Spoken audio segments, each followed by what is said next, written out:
Rumah berdinding roh jahat adalah nama yang diberikan oleh penduduk desa terhadap sebuah rumah tua yang terletak di ujung hutan. Rumah itu tampak kumuh dan terlupakan, dengan dinding yang seolah-olah berbisik ketika angin bertiup. Tidak ada yang tahu pasti siapa yang pertama kali membangun rumah tersebut.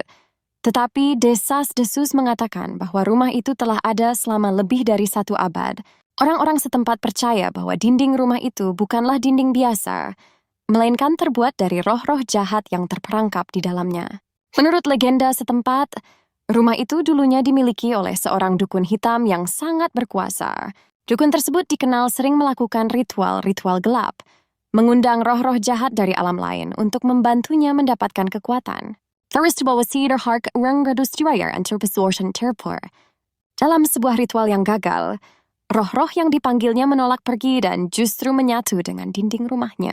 Sejak saat itu, rumah tersebut menjadi tempat yang penuh dengan energi negatif, dan tak seorang pun berani mendekatinya. Penduduk desa yang tinggal dekat dengan rumah itu mengaku sering mendengar suara jeritan dan tawa yang menyeramkan, terutama pada malam hari. Mereka juga merasakan hawa dingin yang tidak wajar setiap kali melintas di dekat rumah itu.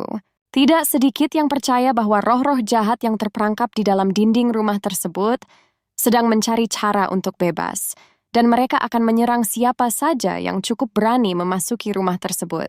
Suatu hari, seorang pemuda bernama Arman, yang baru saja pindah ke desa itu, mendengar kisah tentang rumah berdinding roh jahat.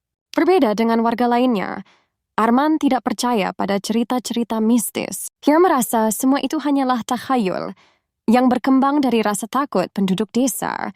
Untuk membuktikan keberaniannya, Arman memutuskan untuk mengunjungi rumah tersebut. Ia menganggap, jika ia bisa menghabiskan 1 malam di sana, ia akan menunjukkan bahwa tidak ada yang perlu ditakutkan. Malam itu, Arman membawa senter dan beberapa peralatan untuk berjaga-jaga. Ia berjalan menuju rumah tersebut, meskipun penduduk desa memperingatkannya untuk tidak pergi. Saat Arman mendekati rumah itu, ia mulai merasakan sesuatu yang aneh. Udara di sekitarnya terasa berat, dan hutan yang biasanya dipenuhi suara binatang malam kini sunyi senyap. Namun Arman tetap melanjutkan langkahnya, bertekad untuk membuktikan bahwa semua cerita itu hanyalah dongeng. Setibanya di rumah itu, Arman membuka pintu yang berderit pelan. Suasana di dalam rumah terasa lebih dingin daripada di luar, seolah-olah rumah itu tidak pernah merasakan sinar matahari.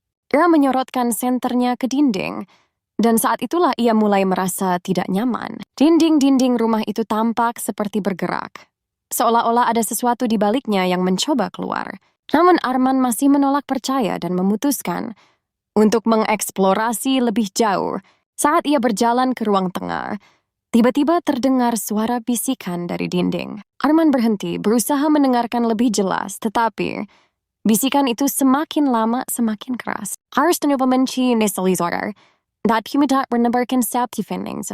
Tiba-tiba, dinding di sekitarnya mulai bergetar dan wajah-wajah samar mulai muncul dari dalam dinding, menatap Arman dengan mata kosong. Wajah-wajah itu seolah-olah terbuat dari bayangan, namun tampak sangat nyata.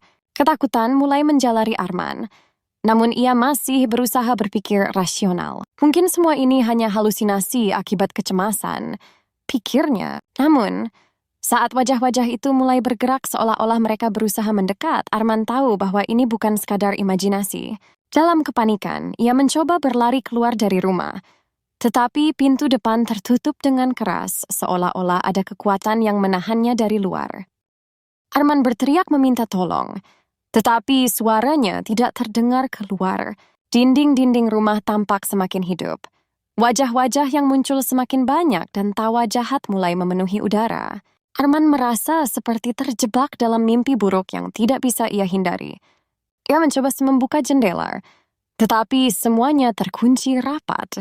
Dinding di belakangnya terasa semakin dekat, seperti bernapas, dan tiba-tiba tangan-tangan bayangan keluar dari dinding, meraih tubuhnya. Dalam kepanikan, Arman meronta, tetapi tangan-tangan itu semakin kuat mencengkeramnya.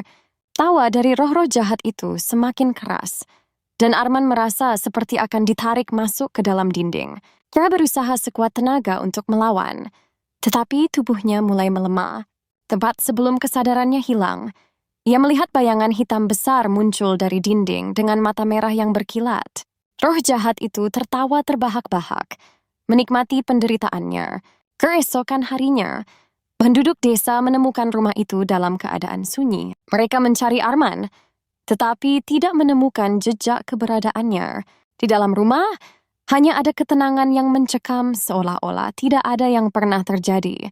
Namun saat mereka menatap dinding rumah, beberapa orang mengaku melihat wajah baru yang terukir samar di sana.